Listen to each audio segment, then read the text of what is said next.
Hi, I'm Rhonda Orr, and this is a video preview of my podcast, BullyBuster.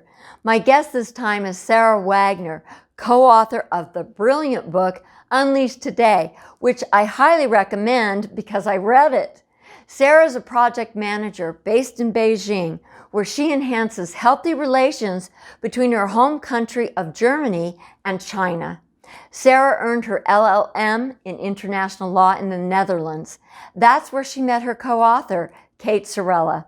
Sarah's an amazing powerhouse who served as the senior policy manager for the largest tech trade association in Brussels, Belgium. She also worked in Washington, D.C. as the head delegate of the G20 Summit for Young Professionals in Sydney, Australia. Her podcast, Here She Is, features diverse leaders and will definitely inspire you. Here's just a part of our full interview. Hi, Sarah. It is so nice to have you on BullyBuster. Thank you for coming on our show. Hello, Rhonda. Good morning or good evening to you. Thanks so much for the invitation. I'm really excited to be here. I am excited because guess what I have? Can you see it?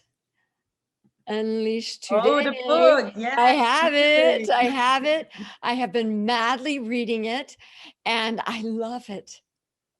Absolutely love it. I'm really happy. Yes. I'm excited to talk about it now with you. Yes, I'm so excited to do that. We all say it, lesson learned, we learn from it. But indeed, I don't think we really take the time to process this information.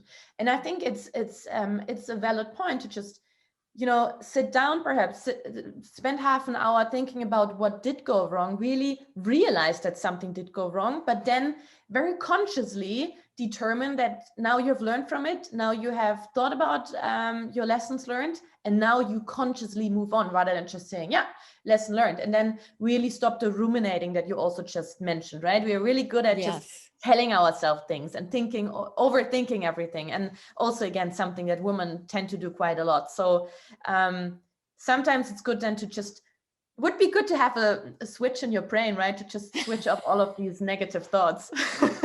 Yeah, and say, oh, that's past history and it doesn't matter anymore. But I love that you talk about ruminate. That's one of my favorite things in your book because it leads to the next chapter in talking about perfectionism. And, I have been known to be such a perfectionist. And, I know that I have OCD. And, a lot of people joke about it, but it's real. From whatever.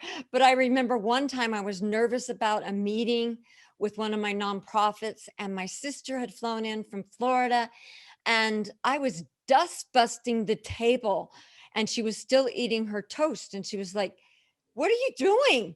Dusting up my toast, my crumbs." Because in my mind, I have to have everything in order for me to move forward. And it's such a myth, a bad myth. Right? Absolutely, because it stops you from moving forward, right? It's actually quite the opposite. And now that you tell me the story, I have a similar one that I remember again in one of my first years at work. I was obviously, I wanted to be perfect. I want to show everyone how good I am at what I'm doing. So I would spend hours and hours in the evening working. What happened in parallel? Many of my other colleagues, they went out for a drink. And what happened there is that they discussed the new job opportunities, the politics, what was going on. So key information that might bring you much further in the long run than me sitting there until 11 p.m. working on details in the end, right? And this is what we are saying. It's like we encourage everyone, not just women, obviously particularly women, because they tend to be perfectionist, very much so.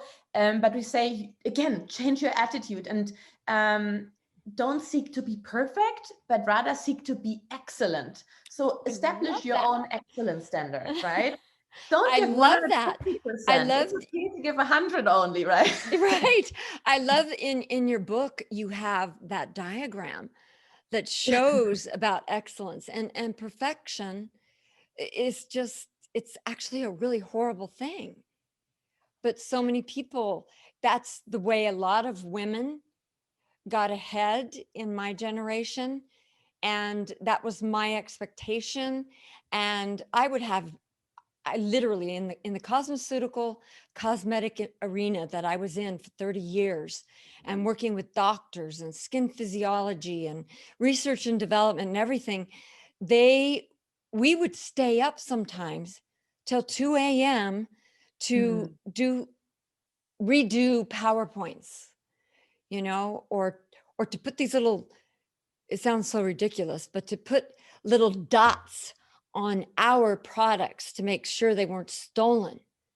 And I think to myself now, it was ridiculous, because first off, sacrificed your health, right? I mean, this is yes, your sleeping time, your important sleeping time. So the same for me, and many other women. I guess they just want to be so perfect in that moment, and they forget about the broader picture. Because in the end, who cares then about if there's this dot on it or not? It's about the overall pitch or the message that you want to deliver, right? And I guess this is something we should more often do. Just take a step back, and if you realize, hey, you're not able to really do everything that you had in mind, then just reassess. And if it's really important to work on all of these little points that you have on your to-do list.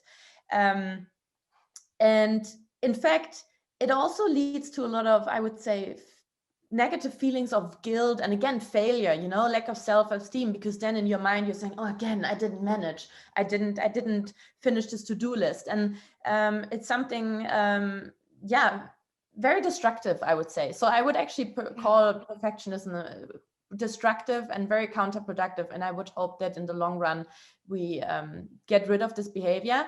Perhaps just to add, because you were also saying, in your generation, you all did that as a woman. Of course, there are reasons to it, right? Again, I think it's very much linked to how we were brought up, and also women always obviously having to do a bit more to get the same positive or good grade as a man does, because just we continue, and particularly in the past, had to prove ourselves even more so, because there were certain biases towards what women can do, right? So I guess there's a reason to it.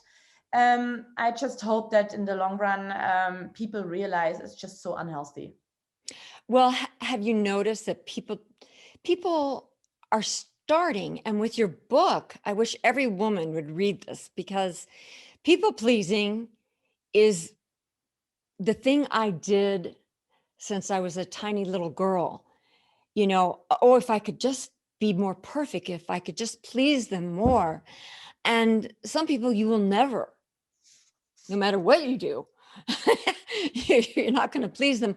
Or just because I was a woman or a girl, that whole thing was something to overcome.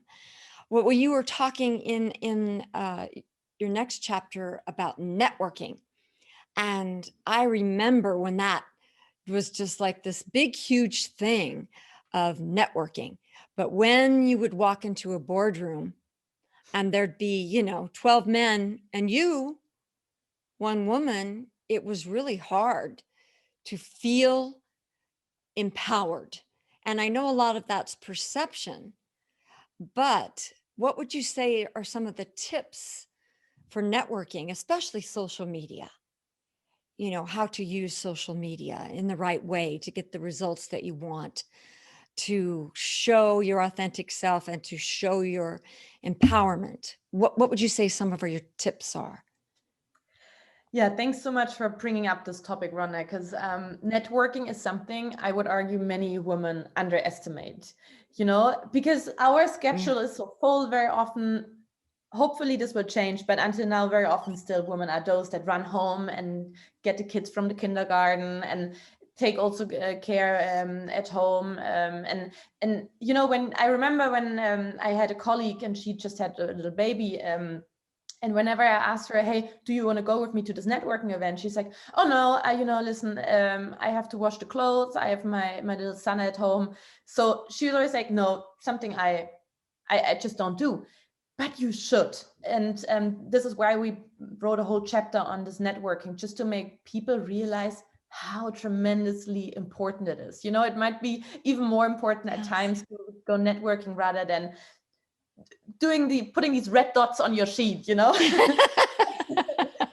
Right. Yeah, because it's like you meet so many important people, you get a lot of knowledge, and we are basically saying you should approach networking like a skill. It's something you can learn. Because another thing many both men and women really often tell me is like, I'm afraid, I'm an introvert, you know what, I'm just not good at it. But just like confidence, networking is also something you can learn, you know, and you can be very strategic about it and practice. And what I always like to tell my mentees is like, you know, look for an event that you feel like is interesting to you or important to you. It's in your industry, or there is someone that you want to listen to, and just force yourself to go. And when you are when you experience this moment that you just described, you know, you enter the room and it's full of people, either of the opposite gender or of just strangers that you don't know. Experience the fear, be aware of the fear, but then just go, you know, join that group of people and just say hello and present yourself. And very often, once you have overcome this very first hurdle, things roll and things get so much easier. And particularly, I guess, also change the mindset in the sense that you shouldn't expect an immediate return. Networking is about building long-term relationships. You know, it's about giving and taking, and showing genuine interest in the other person. And I would argue everyone likes to speak about him or herself, about their accomplishments, what they're working on. And when you ask questions during networking, it's so easy to start a conversation, you know. And very often I'm by nature a very, very intrigued and interested person. So very often, also not good, I forget to sell myself, you know, to talk about my own things. I'm like you. Yes, I understand. And in the end, then the person's like, oh, no, I didn't hear anything about you. But it's a good sign, because then afterwards they follow up and they want to hear more about me, because they enjoyed so much the conversation, because I gave them the opportunity to share what they have to talk about, right? I also quickly want to speak about social media, which you just mentioned, right? I mean, I wouldn't say social media is equal to networking. I mean, social media is a part of networking these days. And I would say to anyone, regardless of age or industry, everyone should get familiar with it. And don't perceive networking as something fun, but more something that is actually hard work, if you really use it for yourself the way you should do it, if you want to be successful. So we encourage everyone to familiarize themselves with the key social media platforms that are important in your industry. We very much often refer to LinkedIn. We, by the way, is my the co-author Kate Sorala and myself, we wrote the book together. And we think LinkedIn is very, very useful tool, because it provides so many interesting articles, so many, it's a pool of information and people. And we just encourage everyone to be out there, you know, to have a very sophisticated profile. So everyone knows what you stand for, you know, coming back to the whole storytelling, branding yourself, being very clear about what you want the world to know about you. But then don't be passive, but also active, in the sense that you post articles, you comment, you like other people's articles, so that you leave, so to say, a virtual footprint, and people know you're there and you get a voice. And I end with a story about myself, because I realized at some point, kind of the first 2 years in the workplace, how much I cared about changing the situation of women in the workspace. Right. But in the beginning, I didn't dare to say anything. And at some point, I really used LinkedIn as a platform, and I started writing articles. And you know, people suddenly approached me, and it was fantastic, because it had this kind of snowball effect where people approached me, then I got speaking opportunities and so on, and people invited me, and then I spoke to them. And it was beautiful to realize that there was actually an interest, and other people wanted to speak about these things, but only because I had the courage to be vocal about it, also not just in the physical world, but also on social media. All this happened and eventually led to where we are today. And would you say you need to be on all social medias? Because I have found that if I use maybe 3 and I focus on those 3, that I'm better off than trying to do every single one, from Twitter to Snapchat to LinkedIn to so on, Facebook, and on and on and on. There's so many um, that could be all that I'm doing is social media. Does that make sense to you? Absolutely. And I can tell you, being in China, where we have even more and different channels, I'm Oh, very often overwhelmed, because I could spend my entire day basically checking and social media, posting different things on different channels. I very much agree with you. Less is more.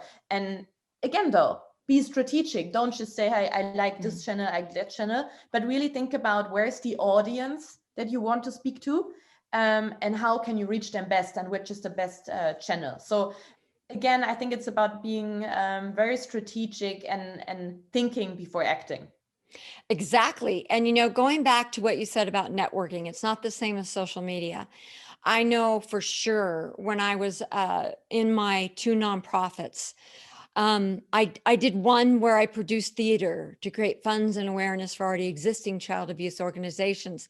But if I didn't go and become involved with their organization, maybe an event that they did, or even if it was a Chamber of Commerce thing, if it was local, I took my son to as many networking things as I could because I was a single mom since he was a baby. And I, of course, I couldn't take him out of the country, but I could oftentimes take him with me. And at the hotel, they had certified bonded people that could take care of your children. He learned even how powerful relationships are and that it's important to be somewhat gregarious. He learned that just by example. So I think by your example of being out there and writing these articles and all of your speaking engagements, I don't even know how you do it all, Sarah. No, but It's what you're amazing. saying, it's fantastic that you took your son along, right? Because you were a role model to him, and you showed him at a very young age how to create, contact with human connections. And this is something that we shouldn't forget. Social media, I love it, and it's a fantastic tool. But we should also realize that it cannot replace human connections that you also make in person. And also, what we are saying very often with social media is, start networking on social media. It's a great way to reach out to someone, but then follow up also in the physical world. Now I realize under COVID right now, we are all a bit limited, but I truly believe these are two things that should go hand in hand and exist in parallel rather than one replacing the other. Yeah, because then you don't do the follow through, right? If you don't do both of them together, and again, with the exception of COVID, this year has been challenging, but in going hand in hand, that's the way you can follow up. If you don't follow up, I always feel like, what a waste of time. Why even start if you're not going to follow through? Because then it's not really a relationship, where you connect and you listen and you ask questions and you gather information about them so that you know what other questions to ask. And the more you know about them, the more you can know how to network them and how they can fit into your world. What do you Absolutely. think? Because very Yeah. often I feel like people just give out their business card. That's it. Then they leave the event, and great, you have a new connection that you can add to your LinkedIn. No, it doesn't go like this. You should, I mean, you can also plan ahead. You can contact people beforehand if you know they will be at an event.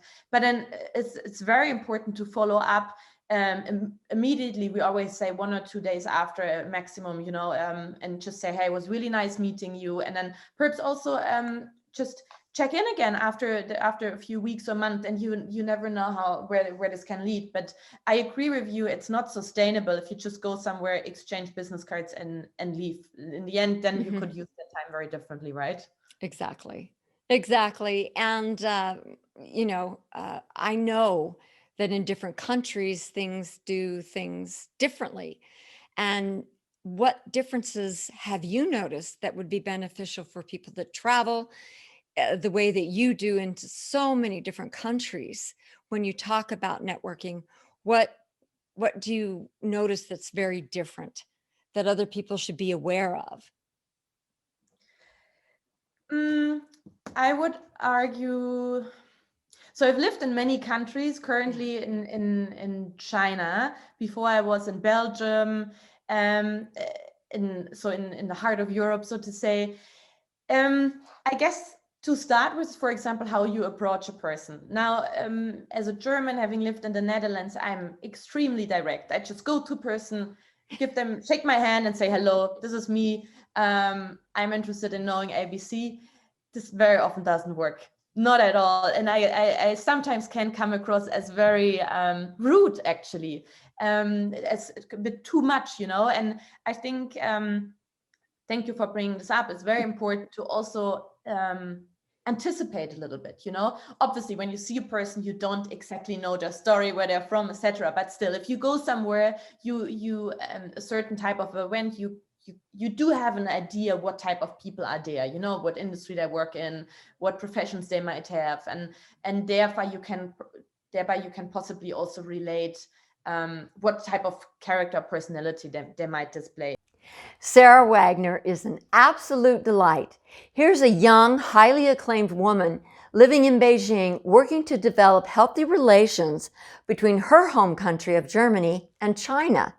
You'll find the full interview at our website, bullybuster.us/Sarah, SARAH. That's also where you can find a link to order her new book. I hope you'll take the time to hear about this remarkable young woman and what she has to say about succeeding in the business world.